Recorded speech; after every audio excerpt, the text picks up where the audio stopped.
सदगुरु दाता चुड़मनी बारंबार। हेलो स्टूडेंट, सभी को नमस्कार। अच्छे होंगे आशा करते हैं। पिछले वीडियो में आप सभी ने बहुत प्यार दिया हमको। कमेंट्स में आया कि कुछ आप ऐसे ही जानकारी दें। आप सभी का धन्यवाद इतना प्यार देने के लिए। हम वैसे भी आपके लिए एक नया टॉपिक लाने वाले थे, जिसमें हमारा उद्देश्य का भी टॉपिक था मैन कि उद्देश्य का पे भी हम बात करेंगे, प्रस्तावना पे भी हम बात करने वाले हैं। सो आज आपके बीच लाए हैं। ये लिखा हुआ है, लिखने का मकसद इसलिए है कि आपको दिखाई दे कि हाँ, ये वाकई में वही लिखा हुआ है। आप जो स्टूडेंट्स हैं वो अपनी बुकों में देखिएगा, थोड़ा सा उसको याद करने की कोशिश करिएगा। मौलिक अधिकार हमारे जो मूल कर्तव्य है उनको भी आप याद करने की कोशिश करिएगा, अपने आप में भरने की कोशिश करिएगा, उनको बिल्कुल तन मन में भरने की कोशिश करिएगा, याद करने की कोशिश करिएगा। शुरू करने के पहले हम कुछ चीजों को बताना चाहते हैं। ये हमारे संविधान के बारे में कुछ फैक्ट्स हैं।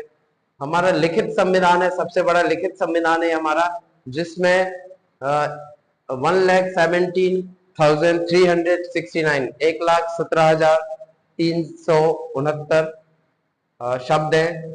वर्ल्ड का सबसे लॉन्गेस्ट कॉन्स्टिट्यूशन है। इसके सेक्शन 25 हैं, 25 सेक्शंस हैं अपने कॉन्स्टिट्यूशन में। अनुच्छेद 395 है आर्टिकल्स। जो शेड्यूल है इसके, जो अनुसूचियां हैं, जो लिस्ट है इसकी 12 है। संशोधन जो इसमें अमेंडमेंट हुए हैं ये 106 है। 1951 से 2024, 1951 टू 2024 आते हैं। कुछ चीजें आपको समझाना चाह रहे हैं। इसको समझाने के पहले आप देखिएगा, इस पॉइंट को देखिए, यहाँ पहला लिखा है, इस पॉइंट को देखिए, यहाँ दूसरा पॉइंट लिखा हुआ है।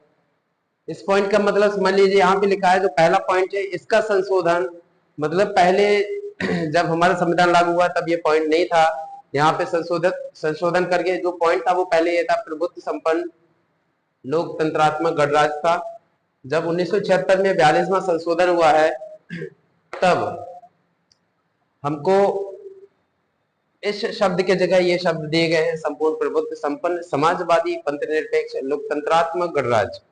दूसरा देखिए, इसका भी 42वां संशोधन के तहत पहले हमारा लिखा हुआ था राष्ट्र की एकता, बट राष्ट्र की एकता के साथ इसको और अखंडता ऐड किया गया था। उसका कुछ कारण होगा। जब भी संविधान में संशोधन होता है वो हमारे देश को लेके, लोगों को लेके, बहुत सारी कंडीशन सिचुएशंस को लेके वो संशोधन किए जाते हैं उस प्रेजेंट कंडीशन में, क्योंकि पहले कुछ और होता है और फ्यूचर में कुछ चेंज होता जाता है जैसे जैसे समय बदलता है। उसके हिसाब से संविधान में कुछ चीजें अमेंडमेंट की जाती है, संशोधित की जाती है। सो बढ़ते हैं। भारत का संविधान लिखा है द कॉन्स्टिट्यूशन ऑफ इंडिया। प्रस्तावना लिखी गई है, उद्देश्य का, इसको प्रस्तावना उद्देश्य का आप बोल सकते हैं। आप प्रियम्बल बोलते हैं, प्रीफेस भी बोल सकते हैं इसको, प्रीफेस भी कहते हैं इसको इंग्लिश में। आपको बताते हैं प्रस्तावना जो होती है, उद्देश्य का जो होती है, वो एक सोल होती है, सोल ऑफ द कॉन्स्टिट्यूशन होती है, सेंट्रल आइडिया होती है उसका। जैसे पोयम का एक सेंट्रल आइडिया होता है, सेम सेंट्रल आइडिया एक है, ये हमारा एक सोल है, ये आत्मा है हमारे संविधान की, जो एक संविधान के बारे में बताएगी कि हमारा संविधान कैसा है, कितना अच्छा संविधान है। वो लोगों के, जो लोग रह रहे हैं उनके बारे में वो क्या चीजें बता रहा है, ये आपको किस किस चीज की आजादी है, क्या क्या आपके लिए कहा गया है। देखते हैं, पढ़ना शुरू करते हैं हम। लिखा है हम, पहले ही लिख दिया, हम मीन्स हम सभी जो भारत में रहते हैं, हर धर्म के, हर जाति के, हर वर्ग के, हर प्रदेश के, हर भाषा के, हर वर्ग के, हर वर्ग के लोगों को शामिल किया गया है। यहाँ पे देखिए, हम अर्धविराम लगा है, कॉमा लगा है, क्योंकि उसमें पहले बता दिया हम सभी लोग हैं, इसमें कोई बाकी नहीं है। हम भारत के लोग भारत को एक कैसा राज्य, कैसा देश बनाएंगे, संपूर्ण प्रभुत्व बनाएंगे, कंप्लीटली जो इंडिपेंडेंट होगा अपने आप पे, समाजवादी, जिसमें जो समाज की एक विचारधारा को फॉलो करता हो, सपोर्ट करता हो, पंथ निरपेक्ष, जो हर धर्म पंथ जो भी जिसको मानने वाला हो उसको निष्पक्ष काम करे, किसी धर्म विशेष पे काम ना करे गवर्नमेंट। ये हमारे संविधान में कहा गया है कि हमारे देश में पंथ निरपेक्ष देश रहेगा हमारा, किसी भी एक विशेष धर्म को या पंथ को सपोर्ट नहीं करेगा। लोकतंत्रात्मक लिखा है, हमारा देश लोकतंत्र कानून से चलेगा, लोकतंत्रात्मक देश है, नियमों से चलने वाला, संविधान से चलने वाला है। गढ़ राज्य का मतलब होता है, गढ़ का मतलब होता है वो लोग, और राज्य का मतलब राज्य होता है, एक जगह होती है, उस जगह है जहाँ पे लोगों का राज्य हो उसको गढ़ राज्य बोलते हैं। उनके द्वारा हमारे हमारे द्वारा गवर्नमेंट चुनी जाती है, हर 5 साल में चुनी जाती है।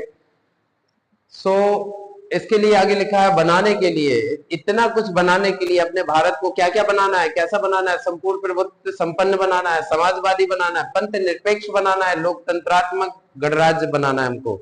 इसके लिए हम सब भारत के लोग लिखा हुआ कि हम सबको बनाना है, एक को नहीं बनाना है ये सब, तथा उसके समस्त नागरिकों को, और जो भी उसके नागरिक हैं हम उनको क्या होगा, देखिए उनको क्या क्या मिलने वाला है। सामाजिक न्याय मिलेगा, आर्थिक और राजनीतिक न्याय मिलेगा। आपको समाज में किसी प्रकार का न्याय नहीं हो सकता है, आर्थिक तौर पे आप कमजोर हैं, असहाय हैं, आपके लिए संविधान, आपके लिए गवर्नमेंट संविधान के तहत, नियमों के तहत आपके लिए मदद करेगी।